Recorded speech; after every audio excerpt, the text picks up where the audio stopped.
Emva kokubuya lapha eNingizimu Afrika emva kwamahora ngamahora efulathele elakuleli ematasa nomkhankaso wesikhundla sokuba umengameli weCAF uPatrice Motsepe akalibele ibanga aselihambile nokumbekela ekhona.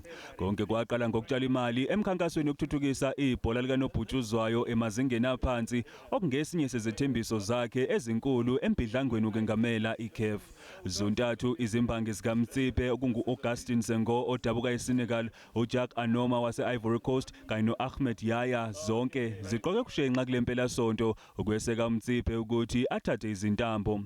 Munye kuphela umuntu obengase abhincisele enxanye yoMotsepe kulombango loyo Ahmad okunguye osesikhundleni njengamanje njengoba ubesalinde isinqumo senkantolo elalela amacala athinta ezemidlalo iCAS malungana nesigwebo sakhe seminyaka emihlanu engazihlanganisi nebhola likanobhutshuzwayo asigixabezwa iFIFA. Ngeshwa iCAS ivele yephula iminyaka emithathu okusho ukuthi kumele ahambele kude nezemidlalo iminyaka emibili. Ashabalala kanjalo ke amathuba ukuthi angene esitikini noMotsepe embangweni wokwengamela iCAF. Don't count your chickens before they are hatched. And you must leave them, because if you keep looking at them, you disturb them.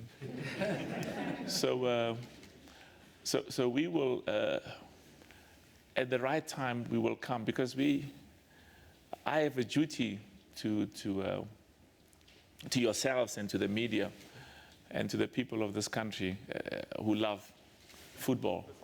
Njengamanje uMotsepe ukuphela komuntu osemkhankasweni ukuba umengameli weFIFA okusho ukuthi ngoLwesihlanu kuyobe sekwenziwa nje kulandela inqubo eyiyo yokuqoka umengameli. Kepha ke umile kwelokuthi phansi amaphaphu ngembungazo kuze kuphothulwe konke ngokusemthethweni ngoLwesihlanu.